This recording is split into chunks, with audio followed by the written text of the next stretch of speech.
Hello everyone, welcome back to our channel शासकीय अध्यापक महाविद्यालय अकोला तर्फे मी सपना शिरसाट तुम्हा सर्वांचे आमच्या युट्यूब चॅनलवरती स्वागत करते। विद्यार्थी मित्रांनो, याआधी आपण वर्ग 7वीच्या विज्ञान विषयातील पाठ 16वा ला सुरुवात केलेली आहे, नैसर्गिक साधन संपत्ती, आणि यामध्ये आपण धातूंबद्दल अभ्यास केलेला आहे। आता आपण काही इंधनांचा जो आहे अभ्यास करणार आहे। आज आपण इंधनांबद्दल अभ्यास करणार आहे। तर सर्वप्रथम विद्यार्थी मित्रांनो, मला तुम्ही सांगा, इंधन म्हणजे नेमकं काय? इंधन म्हणजे काय? जेव्हा मी माझा पहिला व्हिडिओ तुम्हाला या पाठाचा जेव्हा मी सुरुवात केली होती तेव्हाच मी तुम्हाला इंधन म्हणजे काय सांगितलेले आहे। मी पुन्हा एकदा सांगते की दैनंदिन वापरामध्ये ऊर्जा निर्मितीसाठी विविध पदार्थ वापरले जातात। अशा पदार्थांना आपण काय म्हणतो? इंधने म्हणतो। तर माझ्या मागे म्हणा किंवा तुम्ही व्याख्या जी आहे इंधनाची ती लिहून घ्या, कारण की ही व्याख्या अतिशय महत्वाची आहे। तर सर्वप्रथम आपल्याला लिहायचं आहे दैनंदिन जीवनामध्ये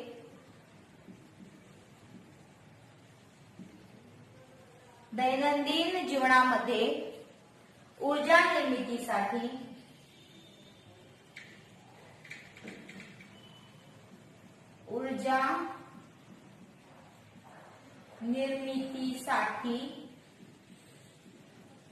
दैनंदिन जीवनामध्ये ऊर्जा निर्मितीसाठी विविध पदार्थ वापरले जातात। विविध पदार्थ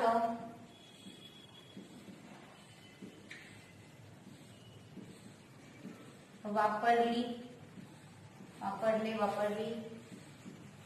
जातात,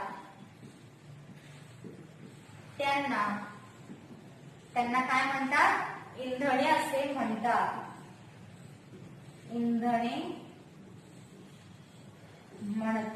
तर ऊर्जा निर्मितीसाठी म्हणजे ऊर्जा कशापासून निर्माण होते? तर पेट्रोल पासून ऊर्जा निर्माण होते, हो ना। पेट्रोल पासून जेव्हा ऊर्जा निर्माण होते तेव्हा आपली गाडी काय करते? आपली गाडी चालायला लागते। डिझेल पासून ऊर्जा निर्मिती होते, त्यानंतर दगडी कोळशापासून ऊर्जा निर्मिती होते। ही काही आपल्या दैनंदिन जीवनातील महत्वाची इंधने आहे, जी आपण नॉर्मली बघितलेली सुद्धा आहेत आणि कॉमनली आपण त्यांना यूज सुद्धा करतो। तर अशाच काही इंधनांचा जो आहे आपण आज अभ्यास करणार आहोत। I hope you all are super excited, so let's start the video.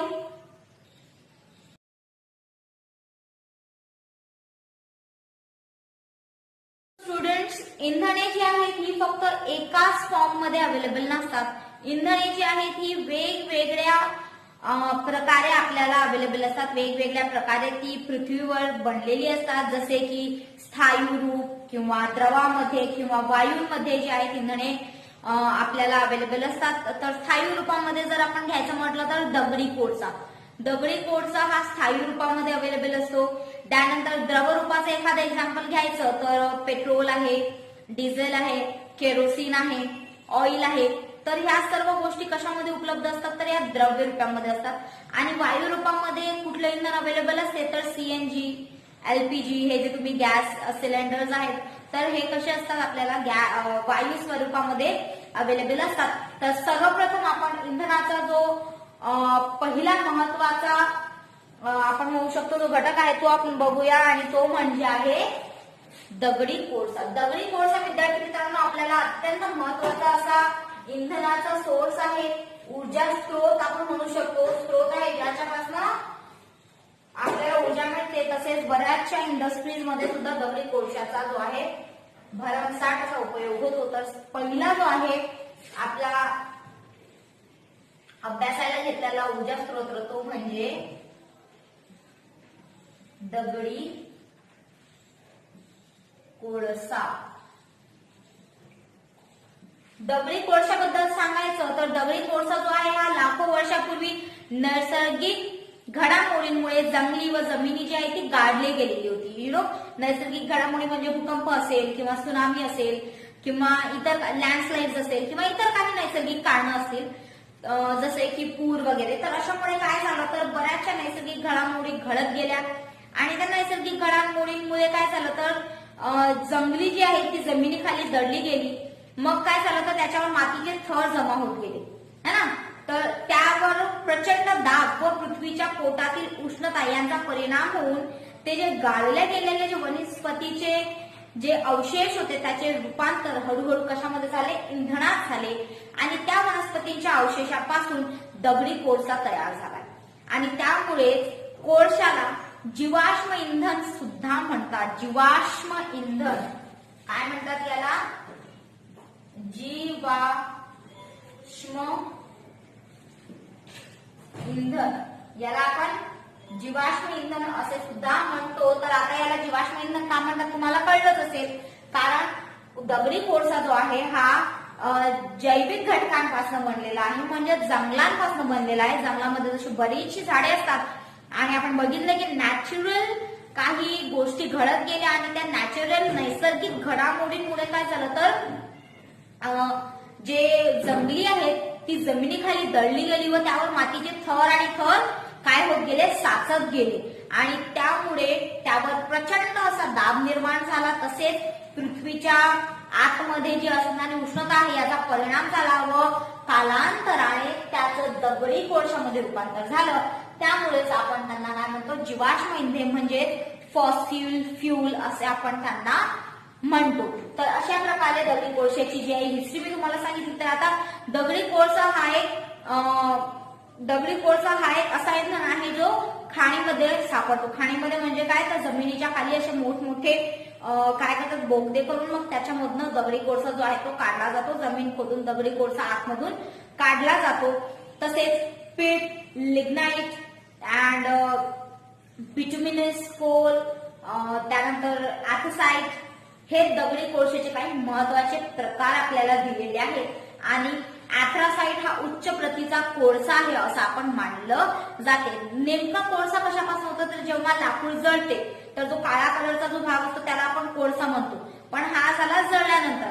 But अशाच प्रकारे जे आहे वनस्पती दळल्या गेल्या आणि त्याच्यावरती क्रिया होऊन त्याचे वेगवेगळ्या प्रकारच्या कोळशांमध्ये आपल्याला त्याचं काय झालं तर आपल्याला ते अवेलेबल झाले. जशाप्रमाणे पीठ, लिग्नाइट, त्यानंतर बिटुमिनस कोल अँड अँथ्रासाइट. तर या सर्वांमध्ये सर्वात उत्तम प्रतीचा असा जो कोळसा आहे तो कुठला आहे, तर तो आहे अँथ्रासाइट.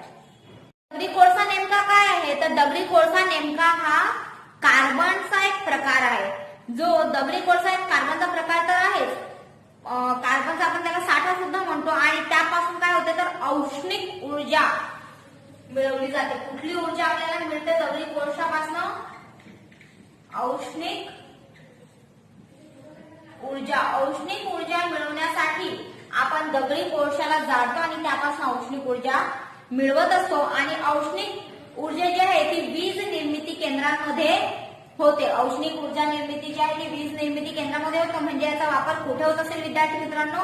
याचा वापर जो आहे तो औष्णिक वीज निर्मिती केंद्रांमध्ये होतो आणि म्हणून यांना औष्णिक वीज निर्मिती असे सुद्धा म्हटले जाते दगडी कोळशाला. आणि तसेच त्याचा जो उपयोग आहे तो बायलर्स आणि रेल्वे इंजिन चालवण्यासाठी केला जातो. I hope you all have seen the movie गदर.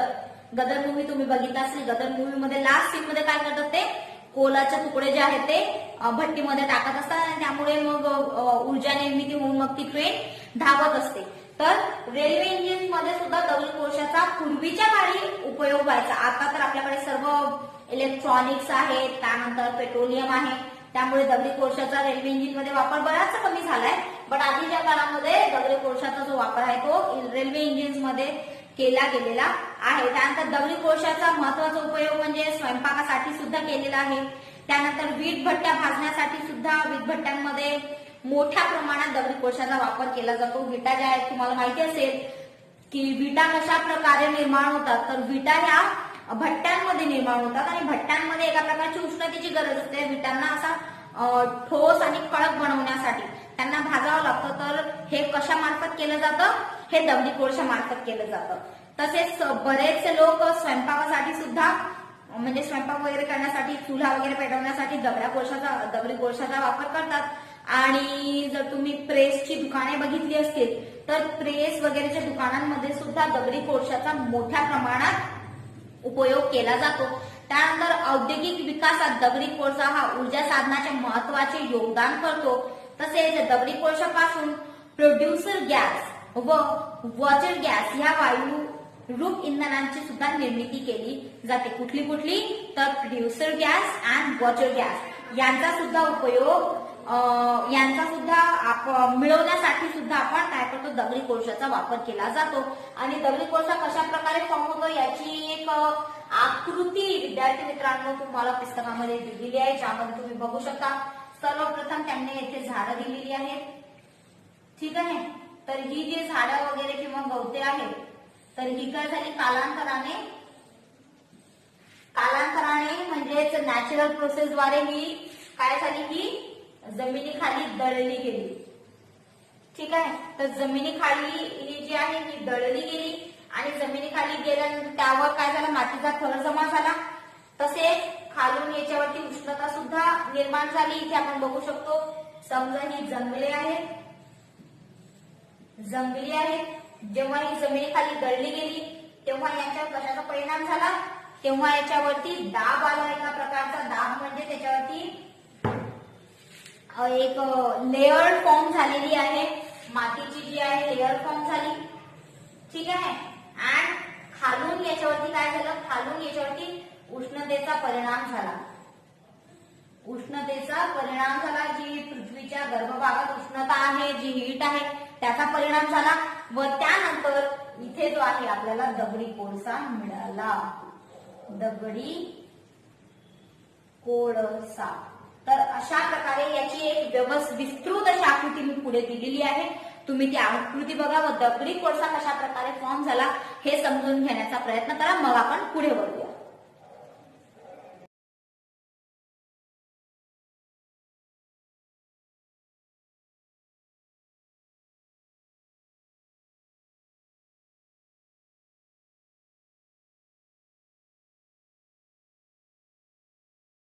दगडी कोळसा झाल्यानंतर महत्वाचा जो दुसरा इंधनाचा प्रकार आहे तो म्हणजे आहे खनिज तेल किंवा नैसर्गिक वायू, आपण त्याला म्हणू शकतो. खनिज तेल व नैसर्गिक वायू. खनिज तेल व नैसर्गिक वायू सुद्धा आपल्या दैनंदिन जीवनातील एक प्रकार आहे, एक अविभाज्य आपल्या दैनंदिन जीवनातील एक हा घटक आहे. आता आपण याबद्दल अभ्यासून घेऊया. तर खनिज तेल कशा प्रकारे तयार झाले विद्यार्थी मित्रांनो, तर लाखो हजारो वर्षापूर्वी कुठल्याही तुम्ही इंधन घ्या, लाखो हजारो वर्षापूर्वीच असतं. तर काय झालं, समुद्रामध्ये बरेचसे अॅक्वेटिक अॅनिमल्स राहायचे. तर त्यांच्यावर सुद्धा अॅक्वेटिक अॅनिमल्स राहायचे. तर काय झालं, बरेचसे अॅक्वेटिक अॅनिमल्स काय होतात, तर डेथ होऊन जातात है ना. अॅक्वेटिक अॅनिमल्सची कालांतराने मृत्यू झाल्यानंतर ती जमिनीवर पडतात. मग जमिनीवर पडल्यानंतर परत त्याच्यावर एक थर असा तयार होतो. ठीक आहे, मग ही दडलेली जी अॅक्वेटिक अॅनिमलची किंवा पाण्यात राहणाऱ्या वन्यजीवांची जी बॉडी आहे ती काय होते, अगेन प्रेशरद्वारे ती दबून जाते. त्याच्यावरती प्रेशर येतो, त्याच्यानंतर जमिनीतील उष्णता येते आणि अशा प्रकारे यांचे कन्व्हर्जन जे आहे ते कशामध्ये होतं, तर खनिज तेलामध्ये होतं. खनिज तेलामध्ये याचं काय होतं, कन्व्हर्जन होतं, म्हणजे ते कन्व्हर्ट होतात. ज्याप्रमाणे आपण दगडी कोळशाची बघितली, दगडी कोळसा कशा प्रकारे फॉर्म होतो, तर दगडी कोळसा वनस्पतींमुळे तयार होतो. वनस्पतींवर दबाव व प्रेशर आल्यामुळे तयार होतो. सेम त्याच प्रकारे खनिज तेल व नैसर्गिक वायू कशामुळे फॉर्म होतो, तर समुद्रातील काही वन्यजीव जे आहेत त्यांच्यावर जेव्हा एका प्रकारची उष्णता ऍक्ट करते तेव्हा त्यांचे जे रूपांतर आहे ते खनिज तेल व नैसर्गिक वायूंमध्ये होत असते. तर खनिज तेल व नैसर्गिक वायुमंडळाची जी स्थापना आहे म्हणजेच ONGC, यालाच आपण म्हणू ONGC याची स्थापना केव्हा झाली, याची स्थापना झाली 14 ऑगस्ट 1956 साली. ठीक आहे, तसेच ते भारत सरकारच्या पेट्रोलियम आणि नैसर्गिक वायू मंडळाअंतर्गत कार्य करत असते. आणि ONGC ही भारतातील सर्वात मोठी तेल व वायू संशोधन करणारी व उच्च कंपनी असून ती काय करते तर ते ती काय करते तर ती नैसर्गिक खनिज तेल व नैसर्गिक वायूचं काय करत असते उत्पादन करत असते आणि ही कंपनी जी आहे ही भारतात सर्वात मोठी आहे. कुठली तर ONGC. तसेच त्याचे जे मुख्यालय आहे ते हैदराबादकडून उत्तराखंड येथे आहे आणि ONGC द्वारे भारतातील सुमारे 77% कच्च्या तेलाचे आणि सुमारे 62% नैसर्गिक वायूचे उत्पादन केले जाते. तसेच व्यावसायिक दृष्ट्या सुद्धा भारतातील भूगर्भात 7 तेल साठ्यांपैकी 6 तेल साठ्यांचा शोध जो आहे तो यांनी यशस्वीरित्या लावलेला आहे. म्हणजे भारतात एकूण किती तेल साठ्याच्या कंपनीज आहेत? 7 तेल साठा आहे आणि त्या 7 तेल साठ्यापैकी 6 तेल साठ्याचा जो शोध आहे तो अगदी अचूकरित्या कोणी केलेला आहे तर तो केलेला आहे तेल आणि नैसर्गिक वायुमंडळ म्हणजे ONGC यांनी केलेला आहे. आता तुम्ही नैसर्गिक तेल कशा प्रकारे फॉर्म झाले याची आकृती दिली आहे ती बघा. Then we will move forward.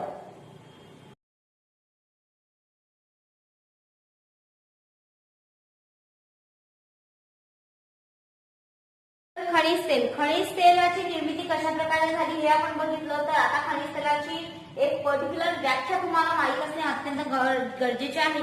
ती आहे जमिनीखाली गाळल्या गेलेल्या सेंद्रिय पदार्थाच्या विघटन क्रियेतून तयार झालेला जो द्रवरूप पदार्थ असतो, द्रवरूप इंधन असते, तो दुसरं काही नसून खनिज तेल होय.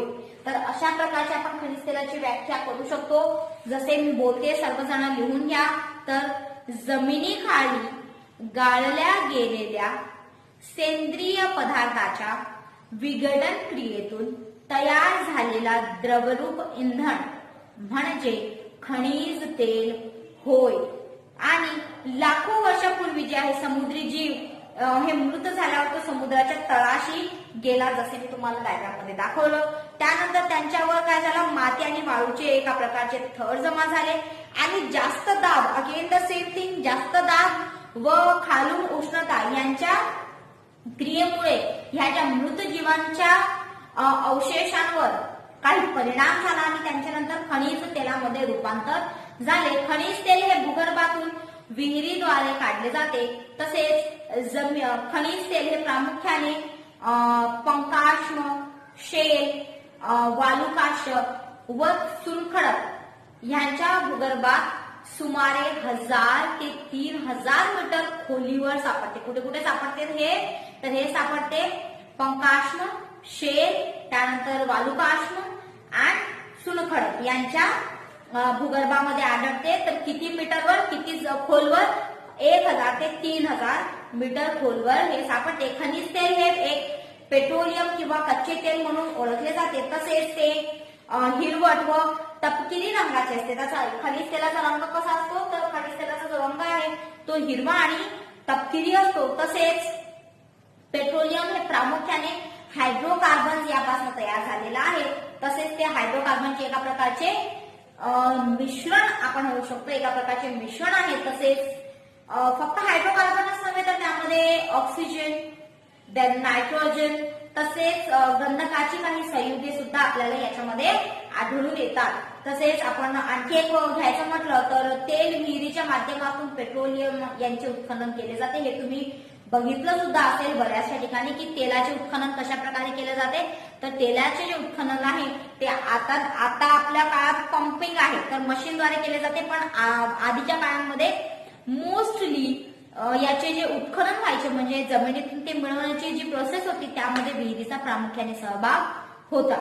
प्रभाजी ऊर्ध्वपतनाचे त्यातील अन्य घटक वेगळे केले तर पेट्रोलियम पासून आपल्याला विमानाचे पेट्रोल मिळते, त्यानंतर डिझेल, देन केरोसिन, जसं मी आधी सांगितलं हे सारे पेट्रोलियम प्रोडक्ट्स आहेत. डिझेल, पेट्रोल, केरोसिन, नॅफ्था, देन वंगण, डाबर जे ब्लॅक कलरचं रोड वगैरे बनवण्यामध्ये वापरतात, हे सर्व जे आहे ते पेट्रोलियमचे घटक आहेत. आणि एका विशिष्ट लेवलवर त्यांना तापवलं जाते आणि त्यामधून जो जो घटक आपल्याला हवा आहे तो काढून घेतला जातो.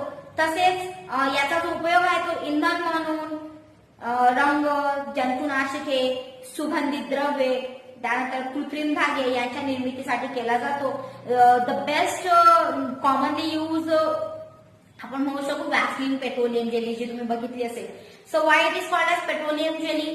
बिकॉज त्याच्यामध्ये पेट्रोलियम हा एक प्रोडक्ट त्यांनी यूज केलेला आहे. बरेचसे अशी औषधी आहेत ज्याच्यामध्ये याचा उपयोग होतो. बरेचसे असे सुगंधित द्रव्य आहेत ज्यामध्ये पेट्रोलियम म्हणजेच खनिज तेलाचा उपयोग होतो.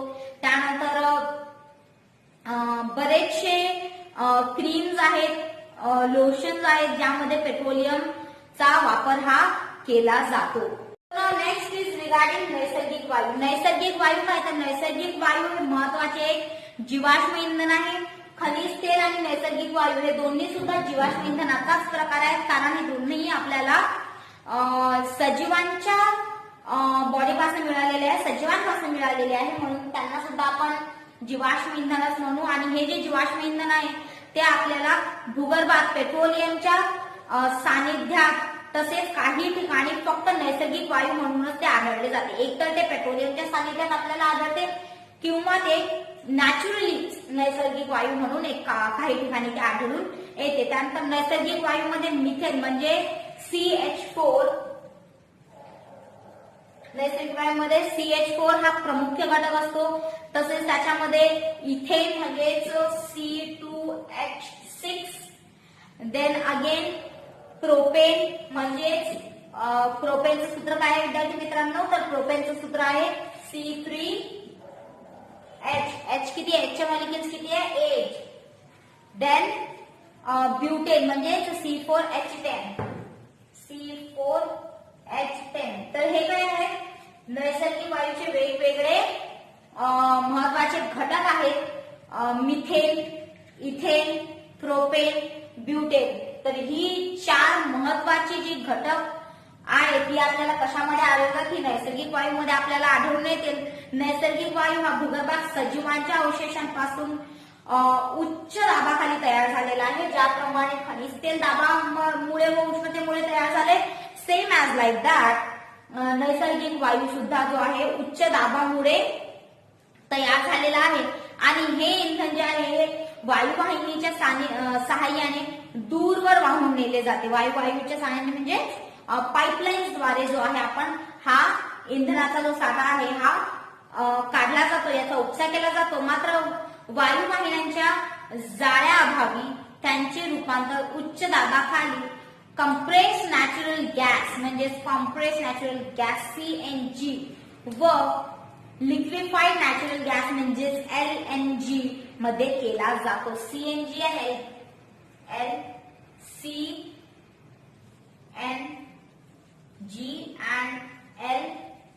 LNG. कारण याच्यावरचा जो दाब आहे, जेव्हा आपण याचा उपसा करतो याच्यावरचा जो दाब आहे तो हटून जातो जसा याचा उपसा होतो. तर त्यांचं जे रूपांतर आहे ते डायरेक्टली तर होणे इम्पॉसिबल आहे, बिकॉज त्याच्यावरती दाब नाही राहत. म्हणून मग त्यांचे जे आहे ते कॉम्प्रेस नेचर आपल्याला बघायला मिळते. म्हणजेच CNG अँड LNG. CNG जे आपण आपल्या नॉर्मल गॅसमध्ये वापरतो त्याला CNG, तसेच LNG सुद्धा एका प्रकारचं खनिज तेलाचं, नैसर्गिक तेलाचं जे प्रकार आहे ज्याला आपण कॉम्प्रेस नॅचरल गॅस तसेच लिक्विफाईड नॅचरल गॅस असे नाव दिलेले आहे. तर आता आपण सर्वप्रथम CNG चे काही महत्वाचे उपयोग बघूया, जे मी तुम्हाला पुढे दिलेले आहेत. आणि सर्व तो फोटो बघण्याआधी मी तुम्हाला सांगू इच्छिते की जर तुम्हाला या सर्व गोष्टी क्लिअर असतील तर नक्की व्हिडिओला लाईक करा. ह्याच्या पुढचा जो महत्वाचा व शेवटचा भाग आहे तो अभ्यासण्यासाठी आमच्या चॅनलला सबस्क्राईब करा, बेल आयकॉनला क्लिक करा, म्हणजे माझा व्हिडिओ तुम्हाला लवकरात लवकर पोहोचेल. Till then stay home, stay safe. आणि आजचा जो गृहपाठ आहे विद्यार्थी मित्रांनो तो म्हणजे तुम्हाला खनिज तेल व नैसर्गिक वायू यांच्यामध्ये काही सिमिलॅरिटीज लिहून काढायच्या आहेत. Thank you so much.